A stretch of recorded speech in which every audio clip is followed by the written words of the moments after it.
Welcome to Fashion Forward. The New Year, New You is the title of our program. And this is being put on by the Daring Sisters. My name is Linda McLeod. I am the coordinator of the speaker series for the Daring Sisters. And it's a program where we put on a panel or a discussion or a Zoom call or something about a topic that's important to us or our community. And so anyway, let me just start with telling you what the Daring Sisters is about for those of you who are not members. The Daring Sisters was started in 2016. It's a nonprofit organization with about, I think, 200 women who are blind and visually impaired. Everyone that I've met is awesome. And the Daring Sisters is an organization that puts on virtual or in-person retreats. The virtual retreats are done on Zoom. They're about 8 weeks long. I'm not sure how many are done a year, but they're done periodically over the year. And then there are 2 in-person retreats that are done. Those involve not only connection like the virtual retreats, but they also involve physical activities such as biking, tandem biking, soccer, obstacle courses, horse grooming, kayaking, lots of different activities that just build resilience and connection between everyone. They're held either in Park City, Utah at the National Ability Center or in Sandy, Oregon at the Hull Foundation. And those are put on twice a year. And they're about 4 or 5 days, and you stay overnight and you're with your sisters the entire time. So with no further ado, let me get started.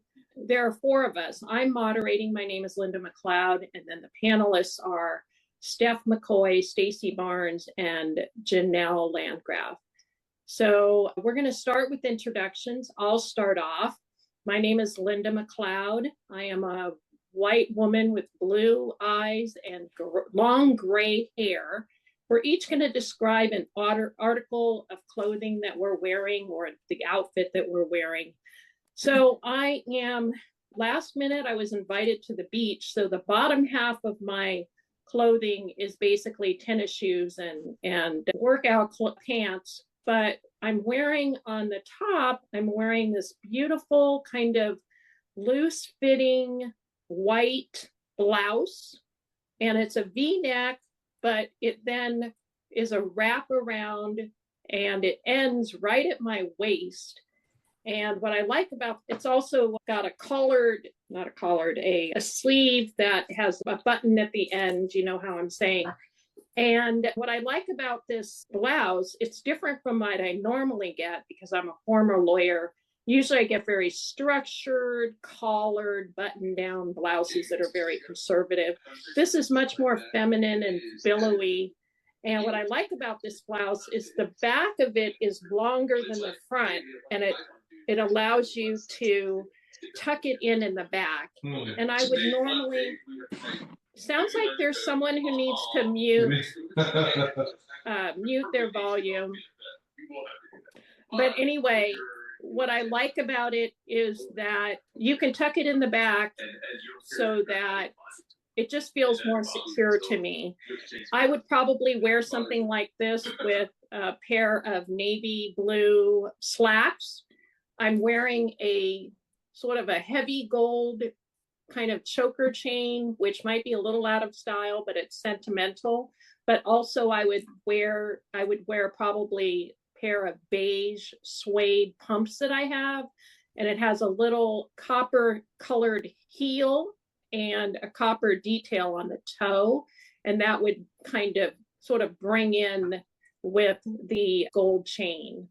So, and provide a little bit of spice to my outfit. All right, I'm going to hand it over to Steph next to introduce herself. Steph? Hello? I was muted. I apologize. Hi, everyone. My name is Steph McCoy. I'm the founder of Bold Blind Beauty. Today, my hair, I'm wearing sort of a wavy, almost semi-curly hair with streaks, is brown with streaks of blonde through it. I am also wearing a black V-neck Bold Blind Beauty t-shirt underneath a faux leather black moto jacket with silver accents. And I'm so glad that you mentioned your bottom, Linda, because my bottom consists of slippers and leggings. I, I would typically wear an outfit like this with a pair of jeans or a black pair of leggings. It's pretty versatile. I love wearing jackets, and the moto jacket is one of my favorite things because it makes me feel, and I don't want to offend anybody, but it makes me feel totally badass. So that's me in a nutshell. And I'm going to turn it over to Janelle. Thanks, Steph. Your outfit sounds so cute. I'm Janelle Landgraf, and I'm wearing a long, almost to my ankles, brown ribbed sleeveless dress. And I have layered over it a loose fitting sweater that has horizontal stripes and some earth tones. And then I have this really sweet pair of large hoop earrings with a bunch of little beads that are also kind of earth tones that a dear friend of mine made me on a trip to Nepal. So, very special item. And I met Becky in 2015 and attended the very first Daring Sisters retreat and several others after that. And I'm just really grateful for this community and really grateful for Linda for putting the panel together. And I'll hand it over to Staci. Thanks for having me. I'm new here, guys. I'm Janelle's friend, so she included me in on this. Thanks for having me. Linda, you said that you're wearing a big gold necklace that's out of style. I hope not, because I've been wearing this gold necklace I'm wearing right now for the last 2 weeks. So I think we're both on style with that. I'm wearing a white or creamy white sweater. It's just a little bit dense because it's cold for me in Oregon right now, and it has navy stripes. It feels really classic and easy to wear. And I'm pairing it with some jeans that are a medium blue, and I wore white tennis shoes today. Huh. Can I just ask you, so my necklace is a choker, like more close to the top of my neck. I don't know if short necklaces are in style, so that's what I meant. Yes, they are, depending on the wearer, and that whole 80s kind of theme is back. So oh, okay. Well, we'll get into that more, I'm sure. So we're going to go ahead and start. The first question that we're going to talk about or ask ourselves is basically the why of fashion. Why do we care about fashion or style? And Steph is going to be talking about that mostly, with maybe some input from me. Why should we care about it? Steph, are you unmuted? I am so sorry. I keep muting myself because my dog is whining a little bit. So I didn't want the mic to pick her up. But I'm going to start off with a little quote that I thought was pertinent for this evening's conversation. She found strength not through the makeup, expensive bags, and clothes, nor through the attention of men. She found strength through confidence in knowing who she is and understanding nothing added more value to her than understanding her worth. Pierre Gentil. When I lost my sight later in life, it really dealt a blow to my confidence, and it threatened how I showed up in the world. My blindness journey began very suddenly in 2005 with the development of one macular hole. I was declared legally blind in 2009. So to some degree, I feel really grateful that my blindness journey was a gradual process. So it lasted over a 4-year period with a number of different issues that arose requiring a number of surgeries and different procedures to try to restore my sight before I was declared legally blind. Once I received that diagnosis, for me, that was a blessing because that was what opened the door to getting some of the assistance that I didn't even know was available to me as someone who is losing sight. So the Pittsburgh Bureau of Blindness and Vision Services actually came to my office. My counselor, who did my evaluation, asked me a lot of questions. He went in deep with me, and then he says something about using the white cane. And I said to him, I don't know why you're asking me about a white cane. You know, I can't see. It doesn't mean that I need a white cane. I really couldn't make the connection between blindness and using a white cane. And then I gave him my reasons for not wanting it. I thought that a white cane would put a target on my back. And being that I worked in downtown Pittsburgh, I just didn't feel comfortable walking around with a white cane. However, I went ahead and took orientation and mobility training.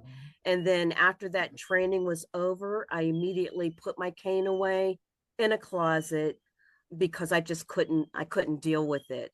But one of the things that happened when the trainer came to my office with a lot of equipment to help me continue my job was he introduced me to a project that I hadn't heard of before. Again, being blind and learning how people navigate was something new to me, as I'm sure many of you on this call, it was to you as well. So the project was called the Checkered Eye Project. And what it was a wearable pen that said low vision on it. I could wear that in face-to-face interactions with people. I could tell them that I had difficulty seeing and I could ask for help. And that helped to build my confidence, number one, and also helped me to embrace my sight loss, because up until that point, I just was having a really hard time coming to grips with that. So after I did all of that, I became an advocate for the Checkered Eye Project, talking with a number of different organizations. And I met up with my local chapter of the American Council of the Blind, which automatically made me a member of our Pennsylvania Council of the Blind. And I was asked to give a talk to blind women about how to apply makeup. I didn't feel that I was equipped to handle that conversation. However, the president of the PA Council of the Blind disagreed with me. I did a lot of research. I couldn't find anything online about makeup and blind women at that time. So I had to make it up on the fly. And through that talk, I noticed that a lot of women were interested in learning how to do different things like smoky eye and how to apply blush and determining colors and all those different types of things, which told me that we are interested in makeup and beauty and fashion, all the things that society thinks that we aren't interested in.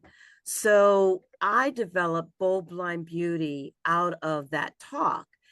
But even though I created it, number one, help people understand what blindness is, how it appears, but more importantly, I wanted people to understand the capabilities of blind people.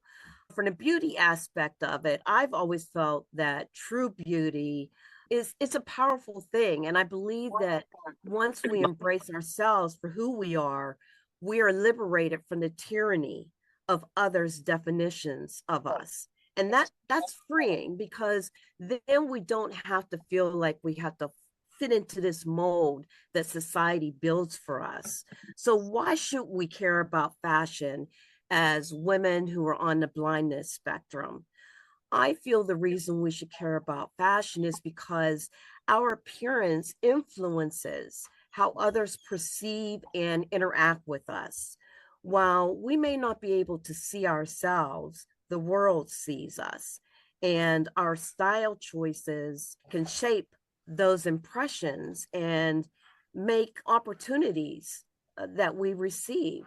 So it's something that is important.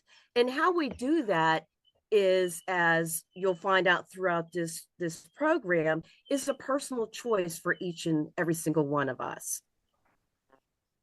Thank you, Steph. That was lovely. And I just really love the idea of Steph is going to talk about the glam canes, which is, canes are such a painful topic for many of us visually impaired women. And it's such a process of learning to use the cane. We put it away for 5 years and then we bring it back when we have to. And it's such a love-hate relationship. And yet to have a beautiful, glamorous, sparkly cane that fits in with our outfits can really just flip the script on our own feelings with our blindness. It flips the script and gives us confidence in how we look, and then it changes the world's view of all of us. And it influences others' perceptions of us. And it can show others in the world and society that blindness does not necessarily have to be a bad thing, a negative thing. It's a positive thing. And I think it's really, really important for us to feel confident in ourselves and to influence the world. And that's definitely what fashion can do for us.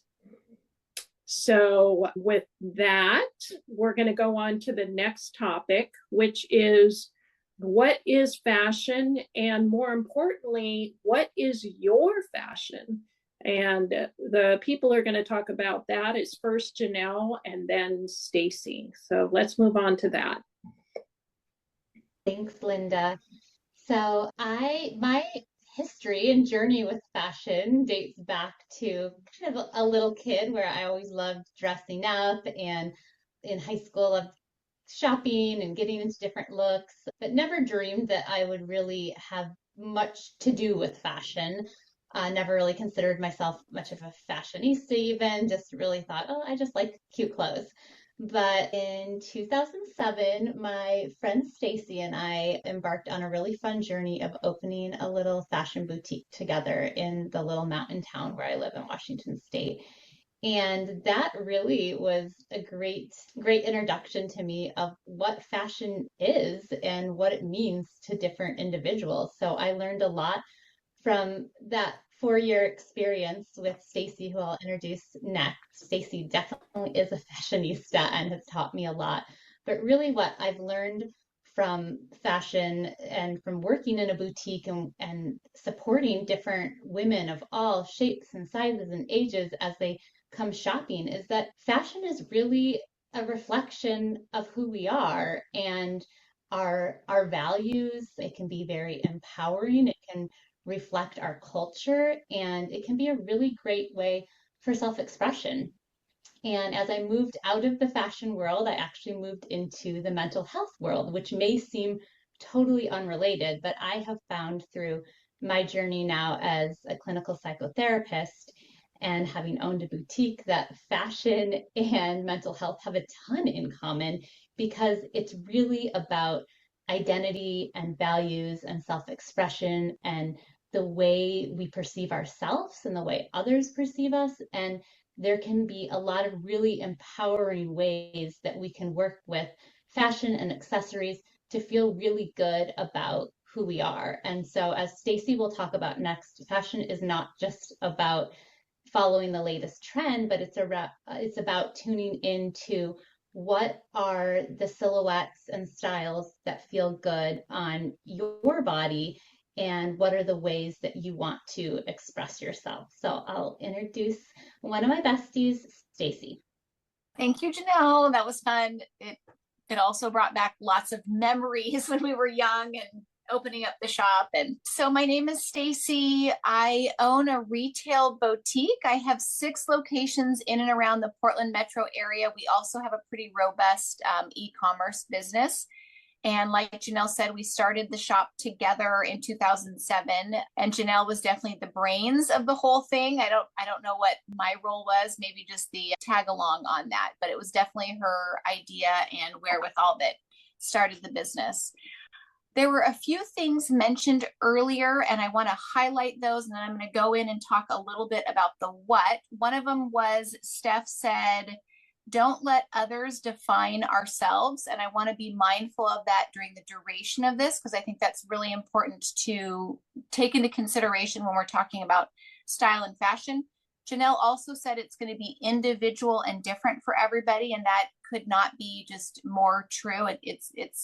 I have to agree with that. There's always going to be trends that are reported, trends that are talked about, trends that are happening each season and year. But at the end of the day, it really just has to come down to your personal style and how you interpret those trends. So, okay, focusing on the what of fashion, I have a quick exercise that I want to share with the group, and I like to call it phone a friend. You could also say Zoom a friend or text a friend, but it's the phone a friend exercise. And in this exercise, you're going to ask yourself if you are A or if you're B. And A is, let me rewind just a little bit. We're going to go with what your goal is with fashion. What's your objective when it comes to your personal style? So you're either in category A or you're in category B. And as I'm proceeding, you're going to say, I want to be both of those categories, but for the purpose of this, you're going to choose one. So category A is your goal is to look polished. You want to look appropriately dressed at all times. You want to be when you're people facing or out and about, not at home. You want to wear something that complements your shape and your size. You want to wear colors that work with your complexion. You want to wear clothes that fit you and that complement you. So really you're going for something that looks like it's just the right style for you as an individual. That's category A. Category B is you want to show up somewhere and you want people to have like a zinger moment, like, oh my gosh, she looks great, or I love how she put that together, or wow, this is perfect for a holiday gathering, and really creates a statement. So are you looking for a aesthetic that is really more of a statement and a wow moment? And again, I get it. We're all saying we want both of those things, but for the purpose of this exercise, what's most important to you? A, you're wearing something that's suited for your lifestyle, for the job that you have, the family that you're spending time with, or you want something that really makes a statement and stands out in a crowd. And depending on which of those you are, you're going to tap into this phone a friend idea. And if you're A, you're going to step back and you're going to think to yourself, who in my community is really respected and people really admire? It's somebody that people go to for advice on things. They're always referenced in a high manner. And again, just coming back to the respectful, people respect them through and through. And that would maybe be the person or persons that you would phone a friend. You would ask them for support and help and advice when it comes to something to wear. And this is not just specific to anybody that is visually impaired. This is important for everybody to do across the board, because I think it's good to have some feedback from your community. So in the case of A, you're looking for somebody that you respect, that people respect. They have good advice on things. And that is the person that you would go to and say, can you help me figure out what would be the right colors for me to wear? Or can you tell me if I should wear wide leg jeans, and get some feedback from them. If you are leaning towards B and you want some sort of statement look, you are going to reference somebody in your community that really stands out, that people talk about. I'm trying to think of the right words because we said respected earlier, but more or less this person is really like makes a statement. Maybe it's in the conversations that they have, maybe it's in the lifestyle decisions that they make, maybe it's in the travels or the adventures that they're on, but they're really kind of like daring and a little more stand out. And in that case, that would be your phone a friend, the person that you would tap on the shoulder and say, could you give me some advice on things I can do that really make a statement and that really stand out and that really leave people with like kind of an aha moment when I walk into a room? So that's the phone a friend program. And again, that's relevant for everybody across the board. I'm even doing such things on a regular basis. I'm asking my coworkers, does this really work for me? And is this the right silhouette? And can I wear these colors? So that might be a really useful tool, is to just like pick somebody in your community that can be a resource for you, and how best to dress and have style. Wow, thank you so much, Staci. That's terrific. That's kind of a great segue into our last third topic, which is obviously going to be the longest one, is so how do we build that fashion wardrobe that we all would like to have or already have or are building or constantly changing? And sort of the first topic under that is keeping abreast of trends. And do we even want or need to do that? Anyone can jump in on this from our panel, but we're going to start with Steph to talk about that topic. And then we'll talk a little bit about how we can keep up with trends and what are those trends right now. Steph? Thank you, Linda.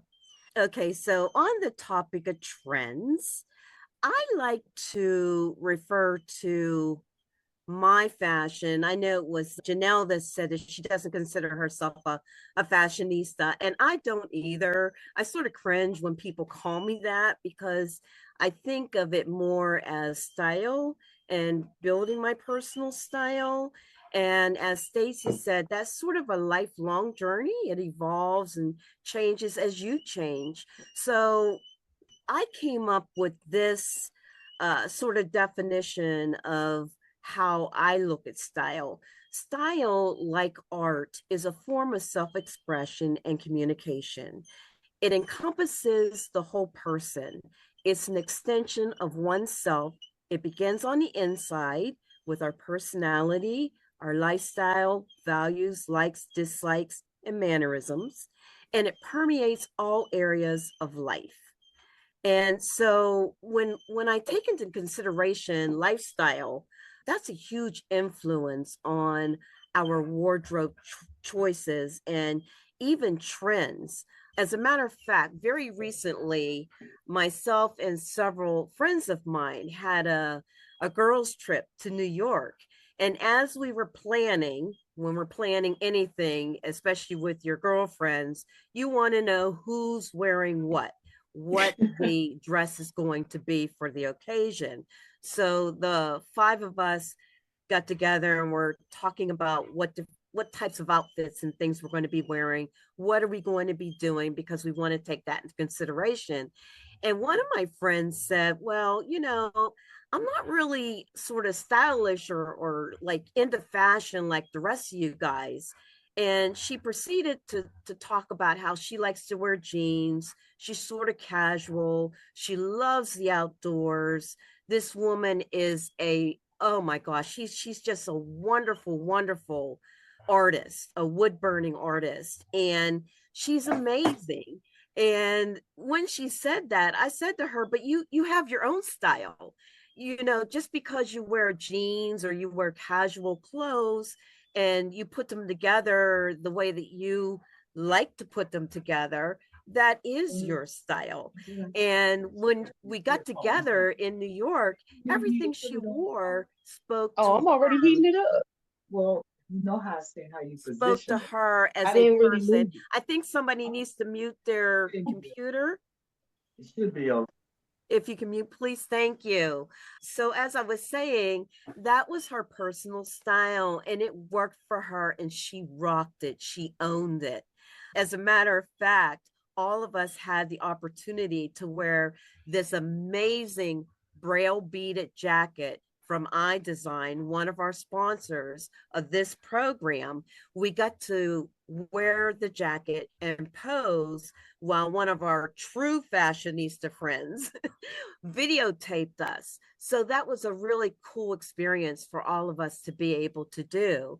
But then I started thinking about a couple other people who are actually on the resource list that everybody who's attending this program will get at the end of the program. So most of the influencers on the list are on the blindness spectrum. However, there are two who are not. One of them is her name, she goes by Burned Beauty 2018. She calls herself that because she is a burn survivor. She had over 35% of her upper body burned. She had to have her entire face, her arms, neck, all the skin replaced. And as you might imagine, in the world that we live in, where we place so much value on the appearance of a person, when someone experiences something as devastating as a burn, either from a fire or chemical burns, something that really truly damages the face, that is something that is really, really hard to handle. And this woman, her name is Tanya. It was hard for her, extremely hard for her. And some of the comments that she gets are really unbelievable. I had one guy, I saw a YouTube video where he described her as just the most horrendous thing he's ever seen. And he wouldn't show her face because it would make people sick. And I was really upset about that, because when you get to know a person and you really get to know someone, the outside appearance can sort of take a back seat. And Tanya is one of those people. Today, Tanya is a beauty blogger, and she talks about beauty on a deeper perspective than society talks about it. And her tagline is, whatever you're going through, this too shall pass. That's powerful for someone that is living with the injuries that she has sustained and learning to make do and be able to own it. She owns it. And I'll tell you, she is really, truly one of my heroines. So that was one of the reasons why I added her to the resource list, not because she's this extraordinarily physically beautiful person, but because she is truly a beautiful person. And I think that all of us here can learn some life lessons from her. The other woman, her name is Christine, I'm sorry. And she is of a YouTube channel called Trendy Curvy. Her website says, join me as this curvy girl takes on this trendy world by storm, transforming fashion trends to meet my style, my size, and my fashion sense. Notice how she said my. She is owning herself. She is owning who she is, and she is not fitting into a predetermined mold that society has set up for her. And she's absolutely fabulous. I think that all of these women that I mentioned, they defy conventional fashion norms, proving that true beauty comes from self-acceptance and confidence. Embracing your unique style is a personal journey. It's one that grows and transforms with you.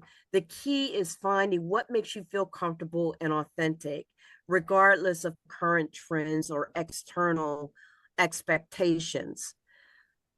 Confidence really isn't about fitting into, as I said before, a predetermined mold. It's more about celebrating your individuality and feeling empowered in your own skin. Your personal style should reflect your lifestyle, your personality, and your inner strength. Thanks, Steph. We're going to talk a little bit more about trends. I think there's a couple comments I want to make is that, you don't have to follow every single trend to make a statement. Maybe a trendy color or a few pieces that in your wardrobe that are relatively trendy are enough to make your whole wardrobe sufficiently on trend to make a statement. A color or a style or a piece of, a shoe or a piece of jewelry can make that trendy statement. And so you only would have to buy a few pieces every year or so to make sure that you're up on the trend. So it doesn't require you to go all in or be completely out. You can just take that medium stance. The second thing is we should probably talk a little bit more about specifics on how you do keep up on trends, I would encourage everybody to take a look at Steph's resource list. It contains a list of books, influencers, websites, magazines that you can follow in order to keep up on trends and styles. One of my favorite ways of keeping up on trends, and this kind of goes back with Staci, and I hope Staci pops in with what the trends are soon, but whenever you're ready. Yes, but my favorite way is, I call it the Joan Rivers method, which is basically treat every single interaction that you have with your friends or other people, even in social situations where you don't know somebody, as a Joan Rivers Oscar event, where you're essentially asking that person, oh, what are you wearing? What designer? What color are your shoes? I even ask if I could touch their clothing, feel their clothing. And I've discovered so much with these types of conversations. And these can happen when my O&M instructor comes over, and I can ask them, are these pair of pants on trend? Or what do you think of this or that? Or ask her what she's wearing. Everyone always loves to talk about what they're wearing, what colors they're wearing, what shoes they like. And it's a great way to break the ice if you don't know somebody. And yeah, that's my favorite way to keep up on. And whether it's trendy or not, you start to get some consistency in what people are wearing. And that gives me a sense that something is in style or trendy or in the stores and people are buying them. So Staci, you want to talk about what is what is trendy now, I guess? Yes. Like shared your phone a friend moment. You just said you had somebody come over and you asked them their advice. And so there it was. Also, you're right. Everybody loves talking about themselves, what they're wearing, what they had for dinner last night, how traffic was. I don't know. You're right. Ask a question because people love talking about things that are relevant to them. So that's a great way to get some feedback and to know what's going on, with style and fashion. So I have a few points I wanted to talk about. I could definitely share with you trends. I want the disclaimer to still be, you don't want other people to define your style and who you are, and it's all going to be personal to you. But there are certainly trends that are happening. There's runway fashions, there's designers. It's out there. That's what moves the needle and keeps people consuming and purchasing is trends. If that didn't happen, there really wouldn't be a market for fashion. So I can share with you guys some things that are happening right now for spring. I'm happy to do that. And I want to talk a little bit about how to kind of bring that down to what actually works for you and for us from the day to day. So trends right now, I would say red is a big color. It was definitely a big color in the fall and through the holidays, not just because of Christmas, but because red is just a big color right now. That will continue to be an important color going into spring. There are variations of that red. It could be more of a crimson tone, but overall, or they call it oxblood or deep cola, but red is an important color.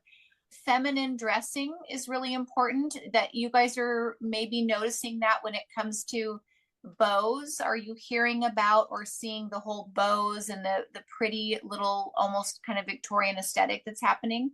Yeah. So that is relevant for dressing and fashion. Just anything that feels overly feminine. So skirt, looser layering pieces, chiffon.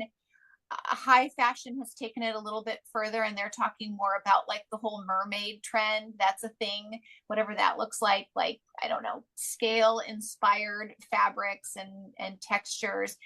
I don't know that that's really working for all of us here, but it's that whole idea of just like very feminine. So what does that mean for you? Like maybe you're not normally a skirt person. I'm not normally a skirt person, but I wore skirts this last holiday season, and how I made them my own personal style is I wore them with a sweatshirt and tennis shoes.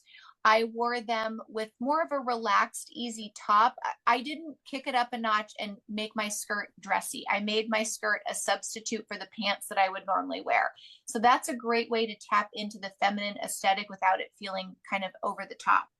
Let's see here. I wrote down a few. Oh, florals, and partly because it's spring, but florals are still really, really, really important. I would say we're seeing less of the predictable florals and things that are maybe a print that's like a negative print. So maybe it's like the background is different than what you would normally expect.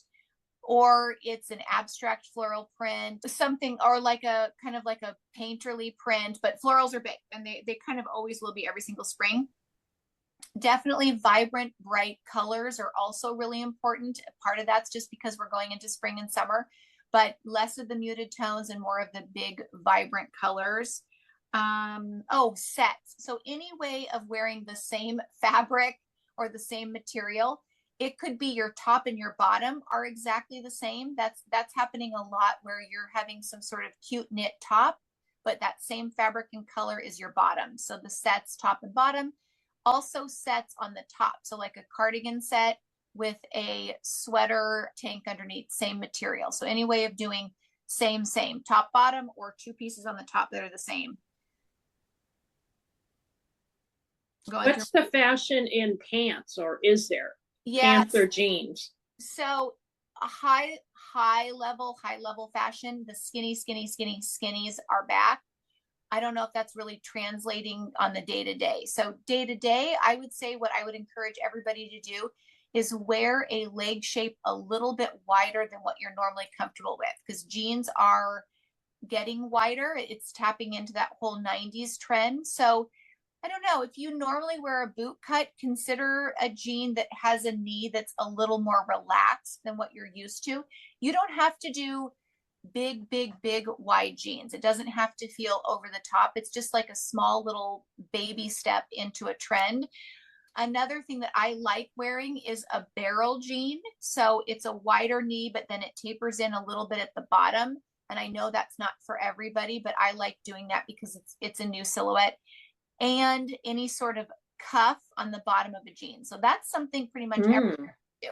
If you have a jean that's a straight leg or it's a wide leg, consider a kind of a wider cuff on the bottom. Your wider cuff could be, I would say, minimum 6 inches or more, and it's going to sit a little bit above your ankle. In regards to denim length, we're seeing more of anything that hovers a little bit below or a little bit above your ankle bone. And it doesn't matter which of those it is, because I have a lot of customers that say, oh, this feels weird because it's, you know, above my ankle or it's just barely skimming my shoe. That's okay.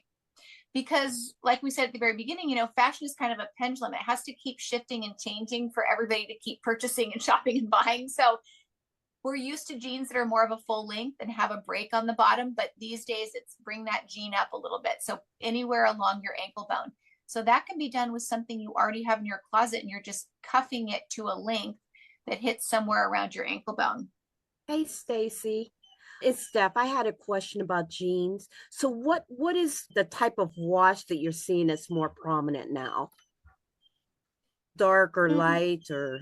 I would say all of the above, any of them. Oh, I'm seeing a little bit more of any like ashy black tone, which again is an alternative if people have done a lot of blue jeans. But in regards to a blue jean, I think anything. It could be like a medium wash, could be a fully saturated, really dark wash, could be anything. What I'm not seeing a ton of is holes and abrasion. That seems to sort of be taking a break. And any high color contrast in your jeans. So not like a really dark blue with a lot of sanding and color contrast, more like subtle sanding, subtle washing or color contrast in the jeans. One other thing I wanted to share with you guys is I'm not really an expert. I'm going to tell you what I do to figure out what the trends are. Is I go to the Google and I'm asking Google, what are the trends for winter 2024? What are the trends for spring, summer 2025? I weed through those articles and I kind of think about what really makes sense and what's relevant. And those give me some tips. And I think about that. And sometimes it's even just the wording that I'm using and how to better explain things with words that feel kind of new and fresh.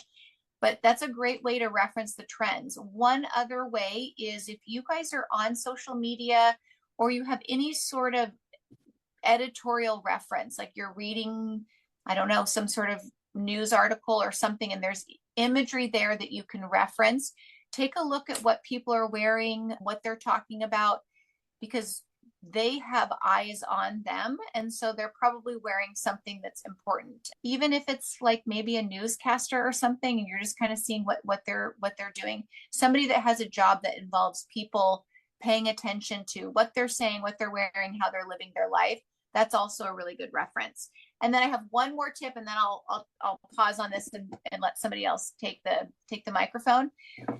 Something I am always encouraging my customers, my friends, / Janelle at all times when she calls me for advice, is every season, consider trying something a little outside of your norm or your comfort zone. Okay. I think that's really important because it makes style and fashion fun. If we were continuing to wear the same silhouettes and the same colors we've always been wearing, it's really not fun anymore. So pick one thing. Okay. So maybe you guys are thinking, I would never wear red. My mom told me red does not look good on me. Well, maybe this spring, get a red top, get a red bow for your hair, get a big red necklace. Doesn't matter. Just do one thing. If you're saying I could never wear wide jeans, consider a jean that's just a little bit wider than the normal jean you would wear. So I'm encouraging everybody to try something outside their comfort zone every season. So that means, 4 times a year, you're trying something a little bit different. I would say 95% of the time I encourage a customer to do that. They're really happy they did. Staci, when you say check Google, are you saying check just typing in a search term or chat? I've heard chat GPT is good. AI is good for checking in on trends as well. I just typed to Google spring 2025 trends. Okay. Or clothing trends. Okay. And there's going to be a lot of material there, and you kind of have to weed through it and say what makes sense for me. But if things keep showing up repeatedly, it's a trend. Like we're talking about the feminine dressing and the bows, and you'll see a lot of that. So that's kind of mass market trend. And then my final question to you is, what are the trends in shoes? Flat, heel, sandals, clothes, what?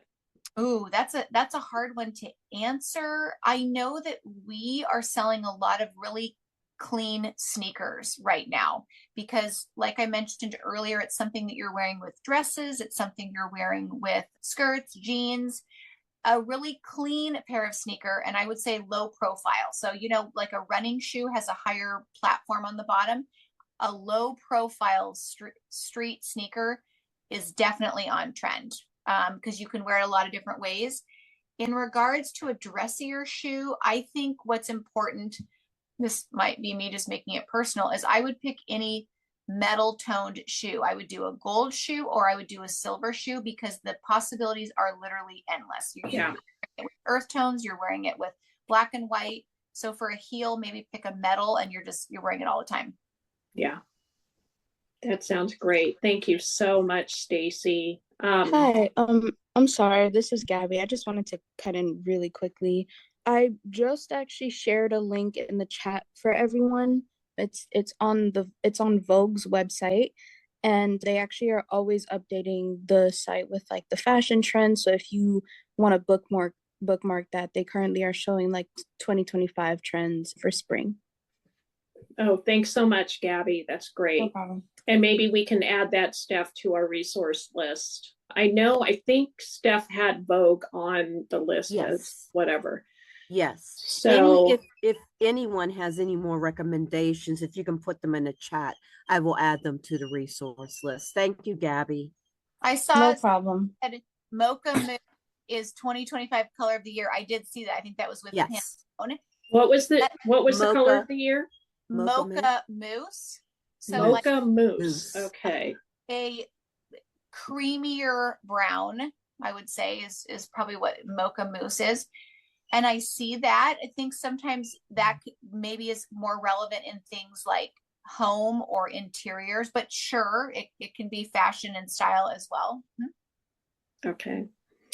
Okay, so why don't we move on? I think we were going to talk about how to shop for our fashions. And this topic would include websites and apps. Who would like to talk about some? I mean, we kind of got into that a little bit. Who has any favorite websites or apps on the panel that they find are especially helpful or especially accessible?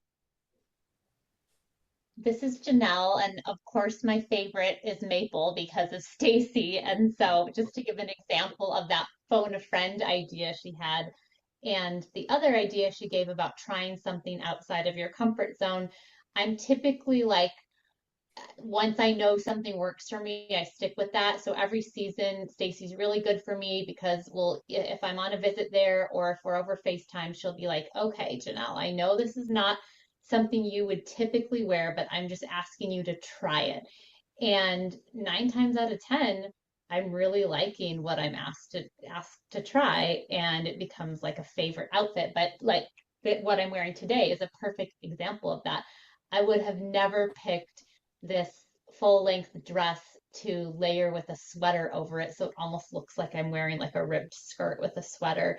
Would not have picked this out on my own. Now, whenever I go out to like a nice dinner or a conference, I'm putting this on because I feel really good in it. It's comfortable. I get a lot of compliments.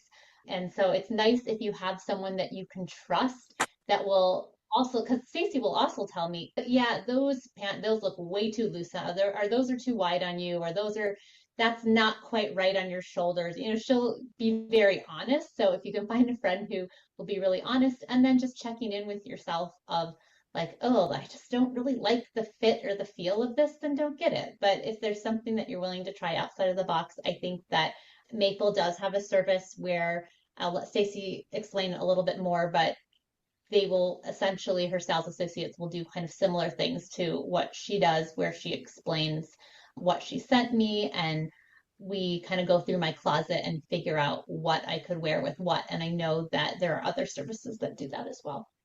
Yeah, we'll get into that, Janelle. Thanks. And it's mapelboutique.com, right? Staci, is that? And Mapel is spelled Mapel, right? Yeah. Yes, thank you. And Janelle, I think you've also mentioned you like to shop on Nordstrom. I thought Nordstrom.com. I know that Macy's.com their website was reviewed by Access World as being especially accessible. I think it's important when you're navigating a website, if you're using VoiceOver. Unfortunately, I don't use JAWS. Someone else with expertise in that would have to help me. But when you're navigating websites, it's often not easy. There's lots of clutter. And so using your rotor with headings is important. That'll get you from product to product. Also, using your rotor with buttons will get you hopefully to the Pay Here tab. Using your autofill to pre-load all of your information to purchase things is also helpful. And using filters can be helpful as well. And yeah, I mean, anybody else have any particular websites that they like to use? Amazon, we are going to list or have listed on our resource list some phone numbers of stores, supports, email. If you have a store that you like, save their phone numbers in your contacts list, so that if you have trouble with a website, just call and say, hey, I want to buy this, or help me with your website, or whatever. So I keep a list of a few phone numbers of stores that, I find a phone number, support number, and I just will call. And a lot of times they'll order for you on the phone, and that makes it so much easier for you, and you don't have to deal with the clutter on the website. Anything else on that topic? And then we'll move on to personal shoppers. Yeah. Hey, Linda, this is Steph. like Janelle, well, I love shopping online. I love it. I've talked with a number of my friends and we go back and forth about the in-person versus online, because in person, of course, you can touch things.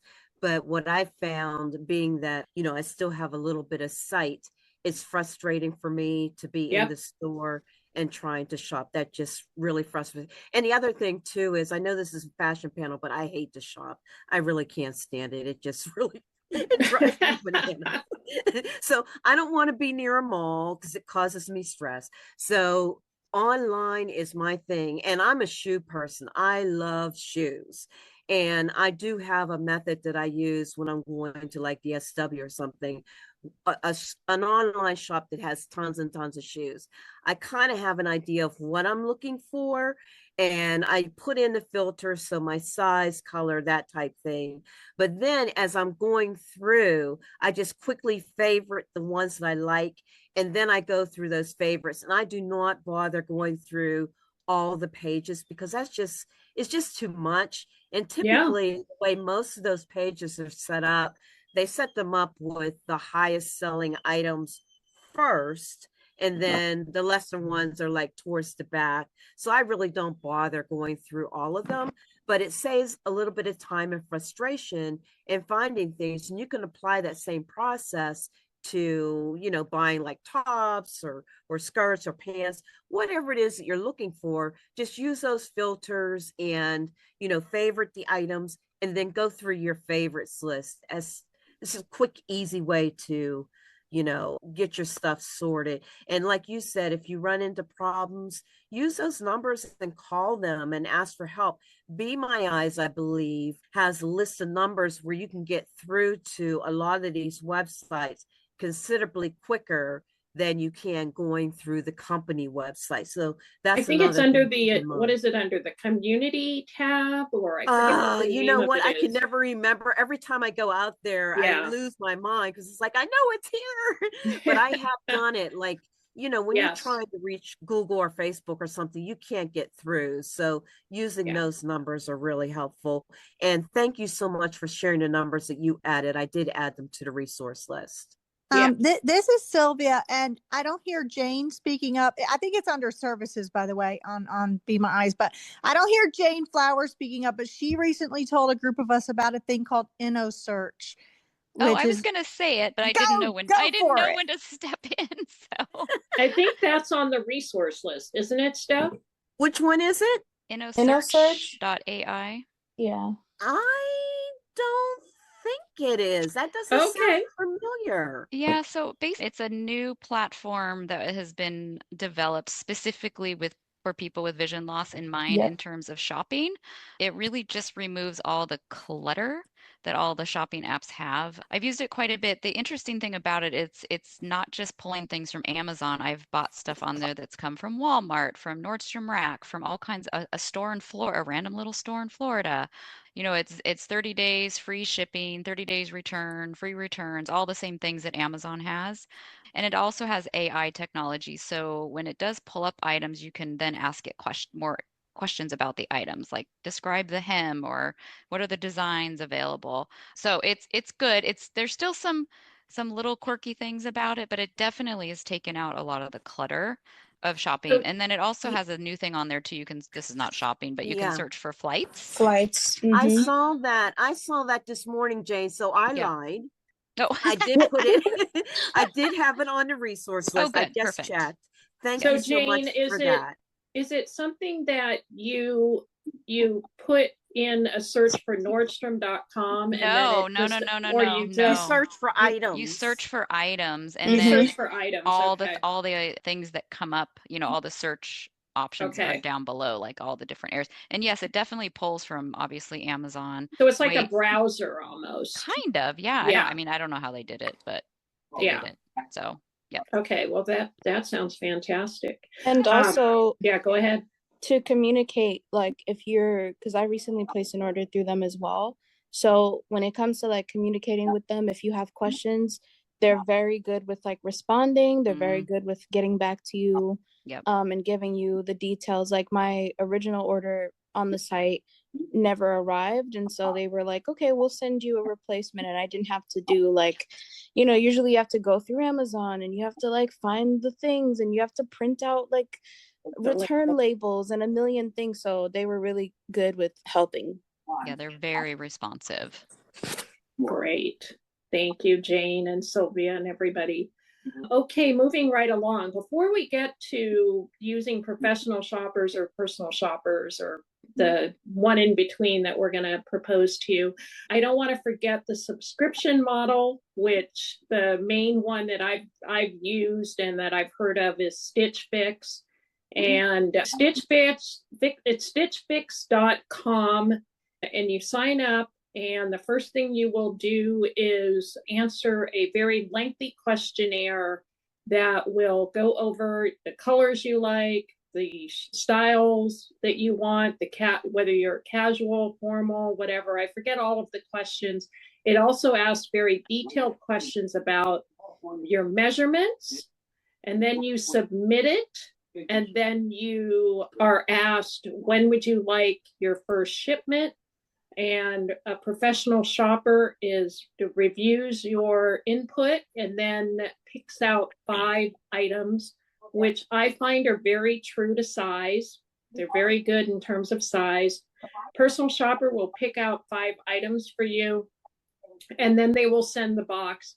The items can or will include shoes, clothing, and jewelry. But if you ask them, well, I don't want any jewelry, just send me shoes and clothing, they will do that. And then you get it in a beautifully wrapped box, a box very compactly wrapped in paper for the clothing, not the box itself. And you can try the clothing on, feel it, ask your husband what the colors are, which is generally, can or may not be a good thing, because, colors, it's like I asked them 50 colors to figure out what the color blue is or whatever. But in any event, there's somebody who needs to mute themselves. I don't know who it is. But anyway, so you can then keep the ones you want and put the other ones in a bag, and the items get shipped back for free. I think my husband drops it off at the local. These shoes come in this kind of zippered mesh bag that I use for like literally like as a lingerie bag, or use for other things. Oftentimes I'll return the shoes and not the bag. And you can pick and choose how often you want deliveries. You can communicate through the app what you found, what you need, what you want, what you didn't like. You can change your personal shopper. Returns are easy. I would say the con of this is if you can get carried away. And, you might start thinking, oh, I'll just do this once a month. And then you discover that, oh my God, I've got all this clothing in my closet. And so you might want to spread it out. And right now I basically do it about 4 times a year. So this is Kathy. Yes. May I add? Yes. I found the styles to be a little bit different too than anything I've ever found anywhere else. Yeah. And the quality is exceptional. Yes. If you buy everything, the price is very good. But if you buy only a few items, then they're a lot more expensive. Yeah, you get a 20%. I think you get a discount, don't you? Correct. If you buy everything. That is very true. But very good quality clothing. Yes. Yes, I agree. And I generally go with the cat. It's good to just get, if you have particular needs that you need for a particular season, you can just put in the app, I need a pair of this, or I need this, and they'll send it off to you, and you don't have to go to the store. So yeah. So that's the subscription model. For anyone else, Okay, so let's move on to personal shoppers. And personal shoppers can be people who are professionals. They can be people who are just your friends and relatives. And we also have kind of what I call a hybrid model that Staci can talk more about, that she is going to present as a service that is provided for by her store. But I think we've kind of talked about it. Sylvia did a great blurb in the newsletter for the Daring Sisters about, you know, calling the store and telling them you're coming ahead of time and making an appointment, and utilizing the store's sales associates, who are often wonderful sources of information. I mean, they're there to sell you clothing, and hopefully they'll be honest and tell you what it is that you need. They're going to know their store's inventory really well. And I think, Staci, is there anything else you should look for in a sales associate who is trying to sell you items on the floor? Or even, you know, like you said before, somebody who can be honest with you, who knows their inventory, and also who will maybe put you out of your comfort zone. Those are the things I heard from you. Yeah. And, you know, I like to consider shopping small or independent businesses. I know that's not always possible. And so I definitely buy plenty of things from Amazon, but I've found that more often than not, the level of customer service is usually more intentional and better if it's an independent, smaller business. So you guys have something like that in your community, that's something to think about. Okay. And then I think on the other end, when you have friends or relatives or others, you know, who are shopping for you, who can come into your closet and help you sort of call out what's good, what's bad, what needs work, and can help you decide what is needed in your closet, and then who can shop with you. I think some of the characteristics that you want in a friend who is shopping with you is somebody who knows your history, who knows you well, who's fun, somebody who will be honest with you, loves to shop, and is happy to take you around and help you, and somebody who knows the stores. I mean, I have one friend who knows every single nook and cranny of our local mall, and we can zip through these various places really quickly. And so it's really nice to do that. And okay, well, Staci, I'm really excited for you to tell us about your latest offering of services, which I consider to be kind of a hybrid between the professional shopper and the sort of friends and relative shopper in your own closet. Why don't you go ahead and take the floor on that? Yeah, I worked with Janelle to put together a little graphic that I want to share with this group, and do with it what you will. I don't want this to seem like a pitch, because that's definitely not what I want to do. But Mapel always offers virtual styling. We have a team that's dedicated to a phone line, and they're constantly receiving text messages, emails, not too many phone calls, with various inquiries. Like, I'm going out of town with my husband, and I just found out, and I need to get some sort of resort dress and a pair of jeans that are easy to travel in. And we do a lot of servicing of our customers through this remote styling service. I modified it a little bit with some suggestions from Janelle, and I have a graphic that you guys can circulate if you want to. The general idea is somebody from my team will connect with you to come up with a time. We'll schedule a Zoom or a FaceTime with you, and you just share your 3 to 5 favorite things in your closet and why you like them. And based off of that and some other dialogue, like, what are your objectives? What's your lifestyle? What's important to you? But it wouldn't be long and elaborate. We'll send you a try-on package. And when that package comes, you can also schedule a time to connect with us and to talk through what you have there in your try-on package. Because you might have inquiries like, you know, does this shade go with these pants that you sent me, or an existing pair of bottoms that I already have? And then keep what works, and we'll send a call tag for what doesn't. And it's similar to some of the things I've done with Janelle and with her sister, where Janelle's traveling and needs to put together some looks, and she'll show me things that she already has in her closet. She'll look at some stuff that I've sent her, and we'll put together some looks. Wow, that's great. Yeah. It really is like having a professional shopper in your closet.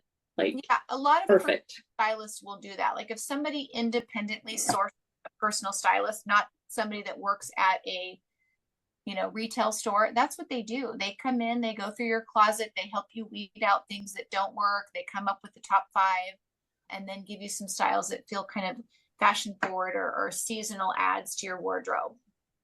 So Staci has created is it a photograph or a graphic that it can be read through audio description, so it is accessible. And we can send that out with the resource list and also post it on the Daring Sisters social media page and also on Instagram. So we will do that after the program. Okay, so the next item is our last item before questions, which is basically, so it's basically strategies for keeping your pieces looking their best and keeping your wardrobe under control and making sure that you keep it together. One of the things I'll just jump in now and then hand it over to Janelle and Steph on this. One of my worst nightmares is always, it's the end of a long day and I've been wearing this outfit. My husband says, that shirt you're wearing has a stain on it. And you're kind of like, well, how long has the stain been there? And you don't know if it's been like since that morning or 2 hours ago. And, it's kind of like in the old days, it was like, oh, well, you're wearing 2 different colors of the same shoe, or your pantyhose has a huge run up the back. So yes, it's important to keep assessing your clothing and making sure it's in good repair, asking people. A lot of times now, I just do all of my clothes in cold when I wash it. And then before I put it in the dryer or hang it up, I'll ask my husband or someone else, is there a stain on here, or what, is there anything that looks bad or whatever? So anyway, that's my contribution to that. Janelle, did you have any comments about keeping your closet under control? Yeah, I mean, I'll keep this brief since we're kind of running short on time, but I actually have a very small closet and I try to have just whatever is for that season towards the front middle of my closet, so I'm not having to like rummage through. And I tend to try to clean out my closet each season, give away pieces that I haven't worn in the previous season. Like if I didn't wear it this winter, then I'm probably not going to wear it next winter, and say thank you and goodbye to it. And then I try not to wash my clothes that often because it helps them stay nicer. I do use like Seeing AI or Be My Eyes for checking on stains and runs and those kind of things, so I don't always have to be asking my people in my house, although I will sometimes say like, will you inspect me to one of my kids before I leave, or to my husband. Another little trick that I did when my kids were little is I would get all ready, and then if I had to still do something in the kitchen or something where I could possibly get messy, is I would put a robe on over and tie it, and then like wear that robe while I was doing whatever was kind of messy. And then right before I was leaving, I would take it off and run out the door before any of their little grubby hands could touch me and get me dirty. So that is a tip for anyone, whether you're sighted or not. Aprons, yes. Anything else, Steph? Did you have any comments on this topic at all? Yeah, basically, like Janelle said, I'm really good at getting rid of stuff. So I donate at least once a quarter. I donate clothing. I'm getting so much better at keeping just a few items. As a minimalist, that's really important to me, keeping things organized by style, by color. So like shirts, all my shirts are together, and then like pants, dresses, skirts, so on and so forth. And I try to keep the colors in order, but I try to keep a few things. One of the resources that's really good is a book called The Conscious Closet.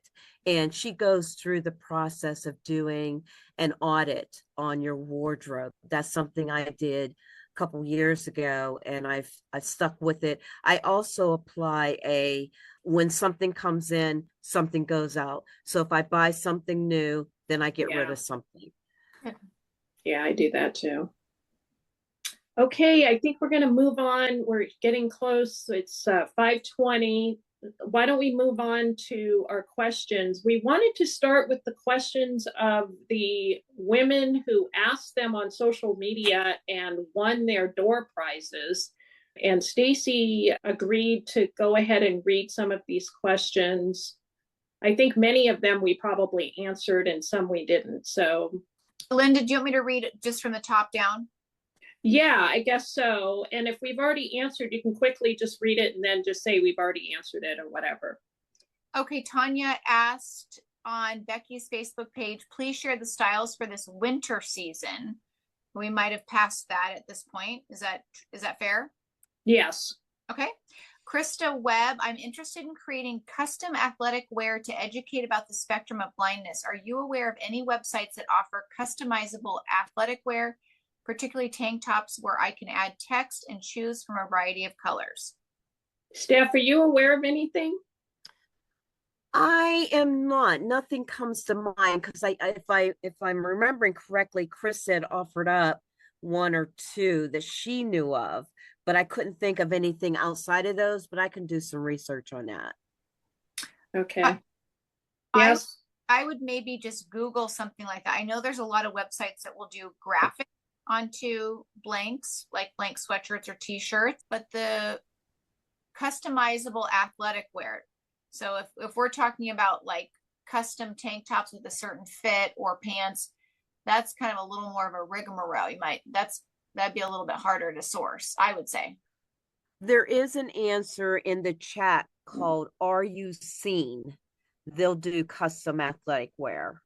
Are you, so just the letter R, the letter U, and then Seen, SEEN.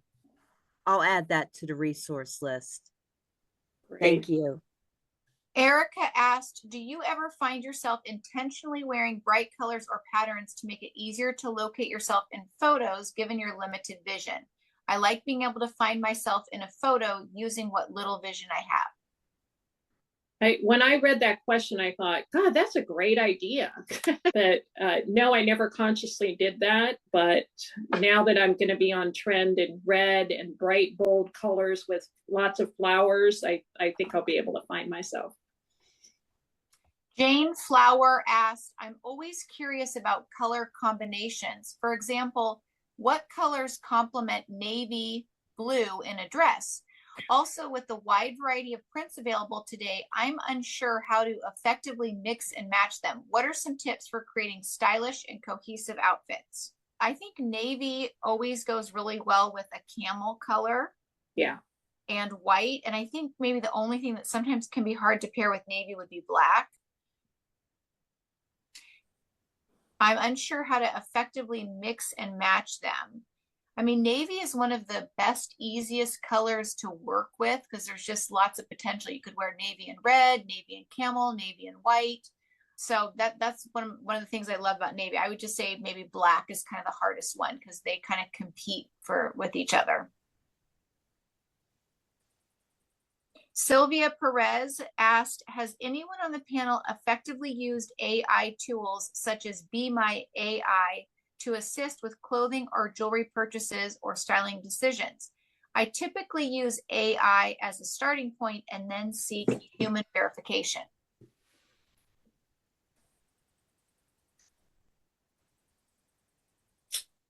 I think that's a great tool. My answer is yes. Yes, yes, and yes. Tracy Hannah asked, I do most of my shopping online. However, it is important for me to know how an article feels to the touch, as well as how thin or thick the material is. Also, whether something is see-through. Is it possible to have very specific descriptions of these types of questions? You know, message button. Oh, that's my timer. I was just going to say, and then I'm going to have to sign off, but Becky is here to sort of continue on with the program.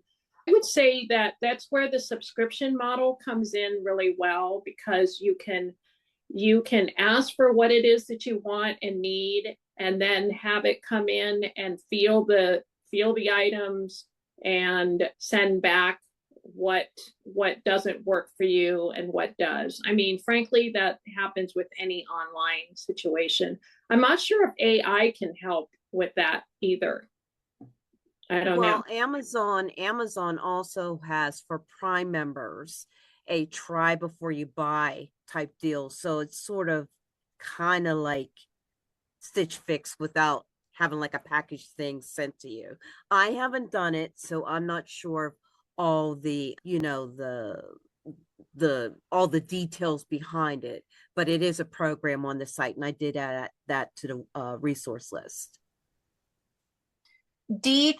Shar asked, I often find online sizing charts confusing. Do you have any tips for navigating and understanding sizing information when shopping online? No. And I'm going to tell you why. Every brand has a different set of parameters for whatever their small is, whatever their 2 is, whatever their 4 is. Some of them in a drop down or just there will list the actual measurements for each size.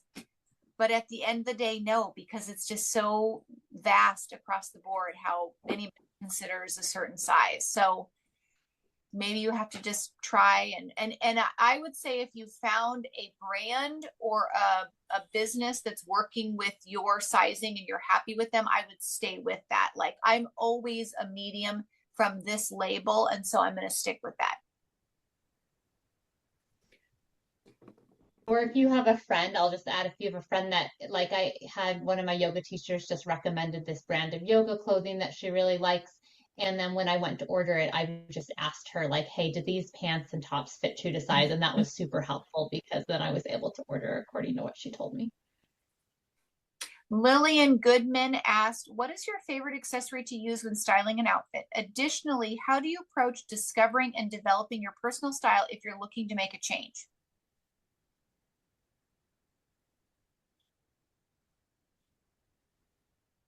I don't have an answer to the question, but I wanted to just sign off and tell everybody enjoy the rest of the program, and thank you so much for attending. Thank you, Linda. Thanks, everybody. Thanks, Linda. Bye-bye. Bye. I would say as of lately, my favorite accessory has been the statement necklace I'm wearing. I don't know why. I've worn it with everything, with a sweatshirt, with sweaters, with dresses, with an open neck, or with, on top of an apparel item. So I've loved that. Maybe a little bit later when it warms up, a really nice shoe that makes you feel confident would be a really good accessory. Can you describe your necklace since you talked about it? Yeah, so I think it's called Chunky Gold Necklace, but I would say it's exactly that. It's a bunch of like medium size, maybe ½ an inch oval rings that are connected with another smaller oval ring. And so it's like big oval, small oval, big oval, small oval. And it sits maybe 8 inches below my neckline. And it's a little bit weighty and heavier. And so it feels like it's a statement necklace, but because it's all the same tone of gold, it doesn't feel over the top. And it's not too weighted or heavy. It feels like it's statement, but it's appropriate and works with lots of stuff. I love statement necklaces, but I would have to say these days, my favorite accessory is my hair. I just love wearing different wigs. I love the way they make me feel. Sometimes I feel like I almost take on a whole different personality depending on the cut or color. They're just fun to experiment with, and I just have a lot of fun with them. Kathy Peterson asked, what are the top styles for jeans this year and next? You answered that. BBB water bottle asked, as a plus-sized woman, I love vibrant colors. However, I sometimes wonder if I should be dressing more subtly. Do you believe that self-confidence and positive attitude ultimately shine through, regardless of clothing choices? I'd love to hear any fashion tips specifically for plus-size individuals. Well, I think you know where I stand on that. I definitely believe that how you feel about yourself shines through. And as far as color choices for a full-size person, you know, bright colors, I've seen a number of women on Instagram really own brighter colors. I think they look really fabulous. And that's something that I don't think that I do very well, because my favorite color is any shade of black. So I love accenting with colors, but just to wear bright colors is not really my thing. What do you say, Staci? I'm What are looking your thoughts? for, I have somebody I follow and I just love them. And she's on Instagram and I think it's called I Am Beauty Curve. I'm trying to find her handle right now, and she's plus size and she looks so great. And honestly, she's literally wearing all of the trends, more trendy things than I would even wear. And she looks amazing in all of them. And she just is sort of like not giving a you know what about stuff. And she looks amazing. And she has shown tips on there that I'm like, I don't even know that tip. I got to be doing that. So I wouldn't let that hinder your style.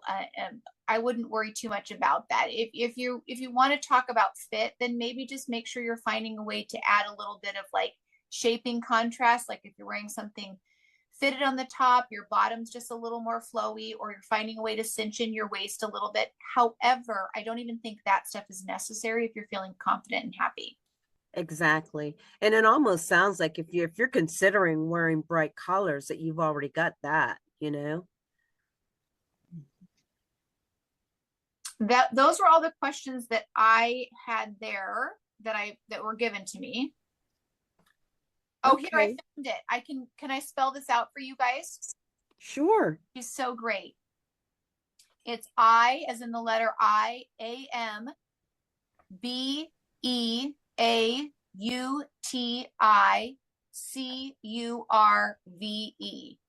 And she looks great. CURVE.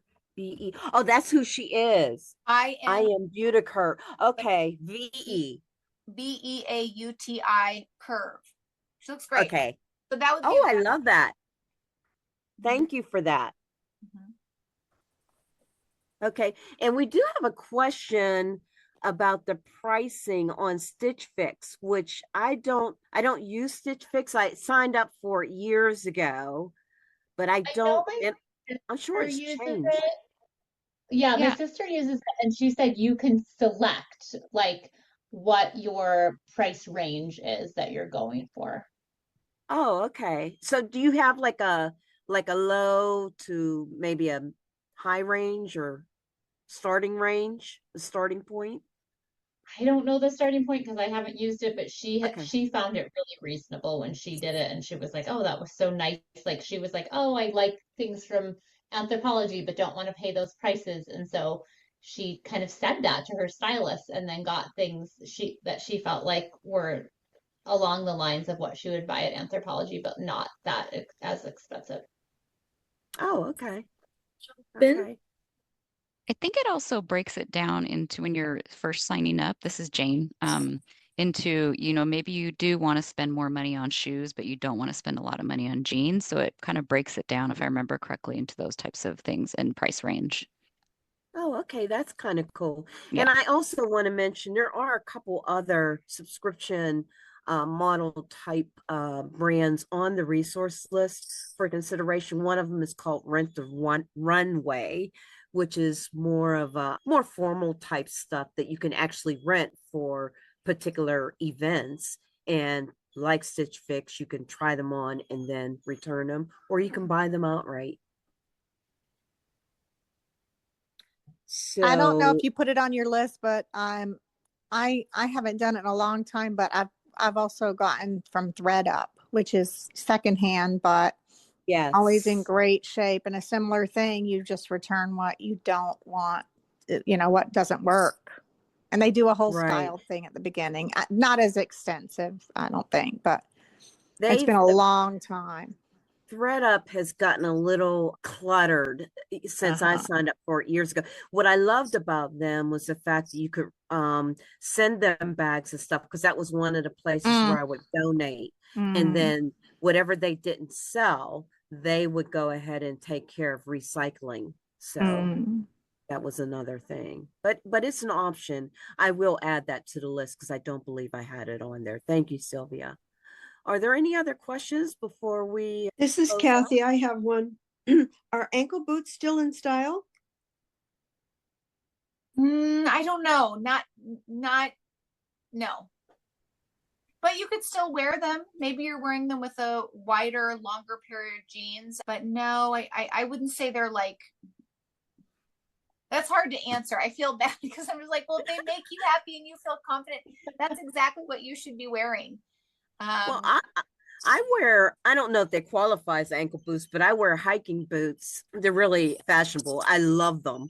And they have these like little gold accents on them.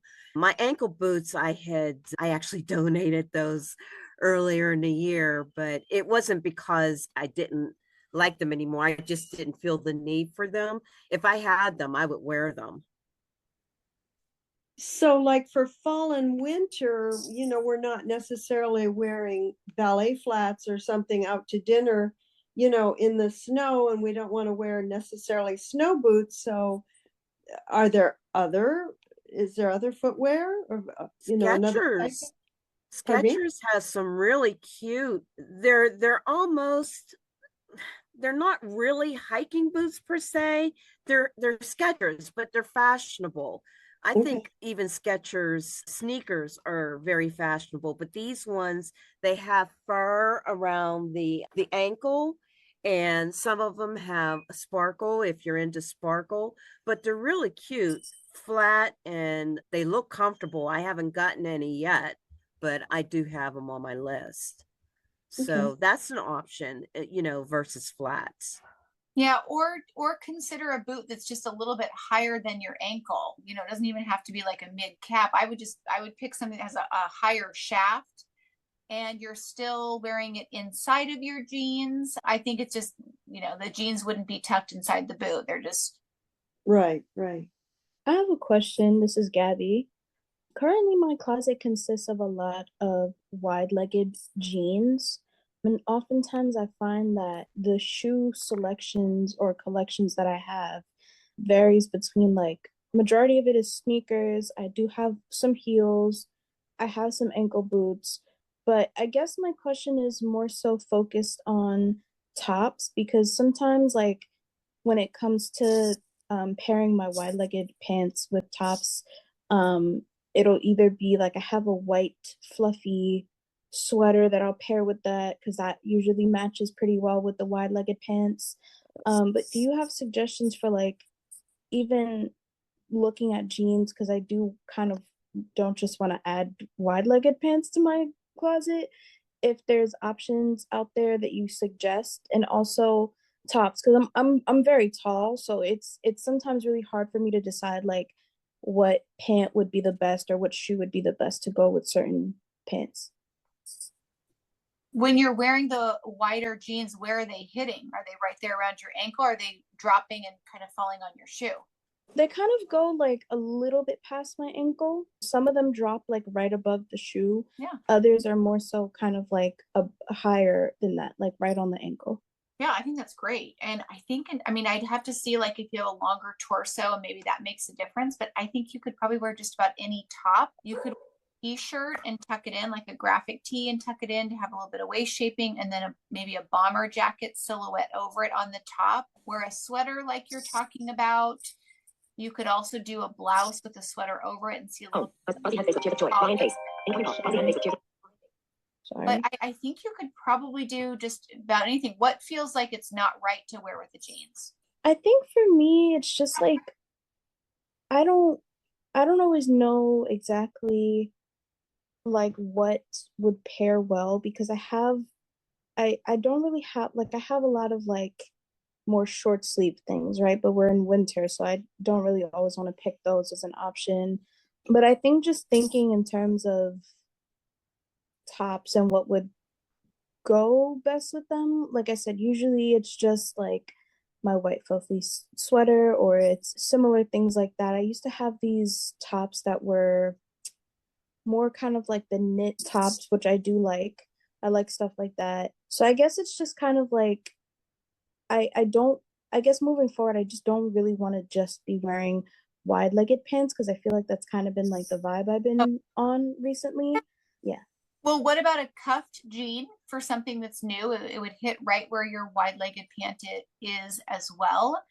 You could do a straight leg. A straight leg's kind of a thing now, I think, because high fashion is back to a really tight, skinny jean. Straight legs are a thing. Like even with some of my premium denim brands like Mother jeans and Paige jeans, it's a straight leg. So a straight leg is the knee and the bottom opening are the same width. There's like tapering in at the knee or releasing at the bottom opening. So maybe consider a straight leg because that would definitely feel new and something that's a little bit different. You might even have something like that in your closet already. Yeah. Okay. Yeah. Same idea with the shoes. Like if you're wearing a straight leg, hopefully that sits right over the shaft of your boot or with your tennis shoes.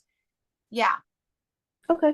And then that straight leg you can cuff a little bit later in the summer as well. It'd be really cute. Okay, cool. Thank you. Yeah. This is Jane. I have a quick question, and Gabby's question kind of made me think about this, and it's something I guess that's so visual that I just don't know what is the right thing to do. So if you have something on the bottom, for example, a wide-legged jean or flowy pants or like a long maxi skirt or something, do you always have to wear a fitted top, or can you wear something flowy on top as well? Because I feel like you should wear something fitted so the flowy flows. You know what I'm saying? Yeah, I think either way, maybe it depends on where your skirt sits on your waist, if it's at your true waist or if it sits just a little bit lower. And then depending on the material of the skirt, play with tucking in your top. Maybe you're only tucking in your top in the front, or maybe you're doing just a small little tuck along the side of your front just to add a little bit of thing. But you know, I've worn flowy skirts with a graphic sweatshirt and some tennis shoes, and nothing is really fitted there, but I'm still breaking it up a little bit because it's a graphic and then it's a flowy skirt, and it doesn't feel like they're in the same, you know, they're competing with each other. Okay. Sorry, I just wanted to jump in really quick one more time. It's Gabby. Jane, I would also say, like, for me, I do like flowy, more comfortable clothing. Of course, if I'm like dressing up, then I'll wear like a dress or I'll wear things like that. But I do like pairing, like if you like sets, you can also look for sets that have like the flowy pant with like a top. Like I have a pantsuit that's kind of like the pants are flowy, the top is like a button down sort of top. So you can kind of like wear something like that to an event or, you know, if you're going out for a certain type of occasion. And I like to pair that usually either with like heels or I'll put, you know, black flats with that type of set.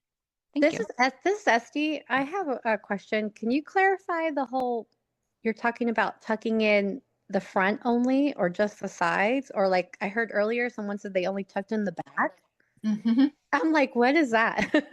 Or like how do you know which one you would do? Yeah, I think Linda said that because her shirt was like, they call it like a tuxedo fit where it's significantly, this is what I was envisioning. Okay. Significantly longer in the back than it is in the front. So she left it that for that reason she could tuck in the back. So, and then what I was referring to is if you want to add a little bit of waist shaping, if it's a shirt, if it's a pair of jeans, but you don't want it to be bulky tucked into your skirts or your jeans. Do a little bit of a tuck, and sometimes you can tuck right in the center front. Like I would say maybe 4 inches of the center front of your sweater or your blouse or your knit top is tucked in. Or sometimes you could do about that same 4 inches a little off center on one side. How cute. Okay. That sounds interesting. Yeah. I'm going to try that all the time. Okay. So people are actually doing that? I do it a lot. I do it with a sweater. Mhm. Yeah, I see other people doing it too. It just adds a little bit of shaping. Yeah, I would totally do that. I mean, I've done it, but thinking, oh my God, this is probably crazy. Yeah, But, see, I It don't. kind of I, it reminds me of the old not your well, t-shirt I've kind of done Uh-huh. thing. that too. I was going to Mhm. ask, can you do that still? Because I've done that. You guys, there's a thing where like I've seen some influencers that take their sweater or their top and they take the bottom of the front of their sweater or top and they tuck it into the bottom of their bra.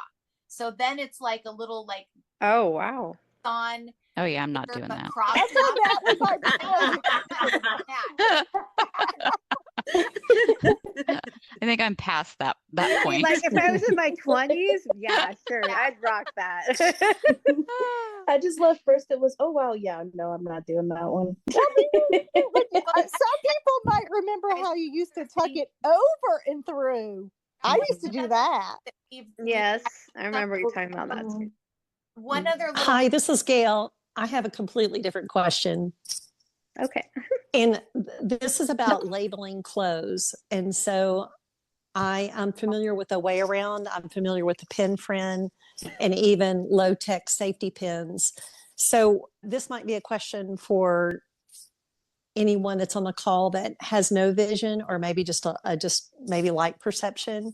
Mhm. How do you all label your clothes if something is very similar? So I buy Cabby clothes. I don't know if y'all are familiar with that, but some of their fabrics are very similar, or their jeans are similar. So to know exactly which blouse or which jean or jacket, what other options are there for labeling clothes? Well, this is Esty, and like I do all that labeling that you're talking about, but other things that I do is I try to match. Like if I know a top will go with a pair of pants, I'll hang them together. Yeah. Right. That Yeah.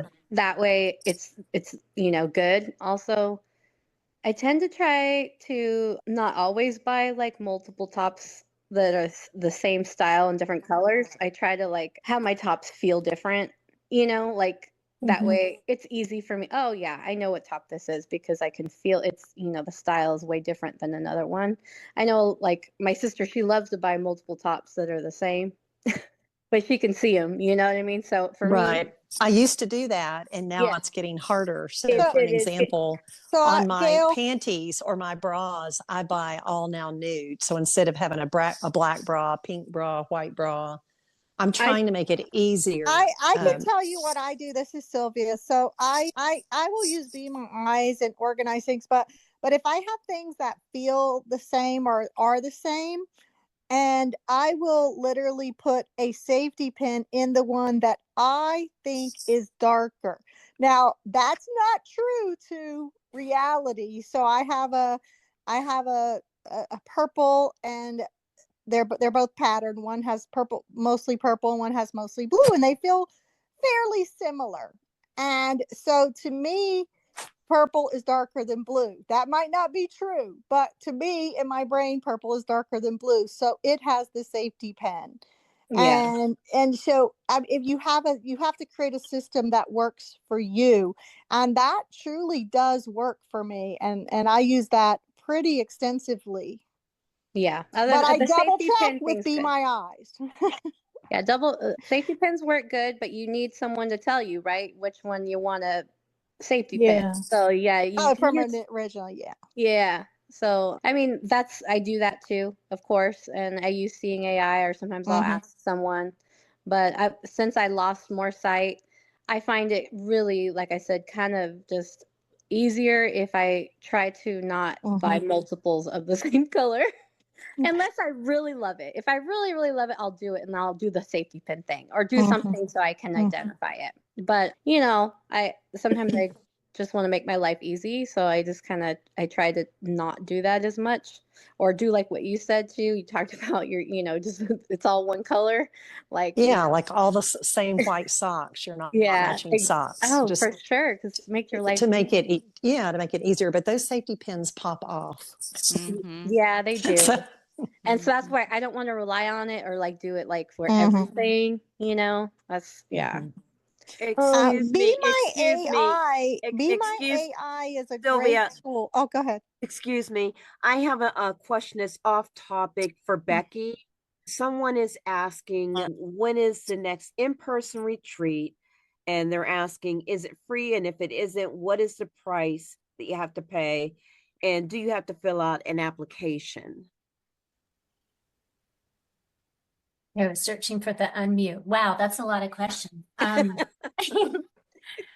They can, I guess the shortest is they can email hellodaring sisters@gmail.com. We're still working with the NAC on applying for a scholarship so that we have that specific amount. They usually are able to give us a pretty good discount, but I haven't gotten that information yet. Was that it? Yeah, so you don't have a date for when the next one is? And the next in-person is June 16th through 20th. Okay. Okay. So, and so then they can just email hello@daringsisters.com, right? Or Gmail Hello, at Daring Gmail. Sisters, at gmail.com. Our next virtual is in March. We just started a virtual, and so either an in-person or virtual retreat is kind of the starting point of the Daring Sisters, and then there's like all these incredible groups that you can just be a part of. Thank you everyone so much for attending. Thank you so much, Stephanie and Linda, who had to sign off, and Staci. We just really appreciate all the collaboration. And of course, thank you, Becky, for all of your leadership. And we really look forward to the next Daring Sisters panel.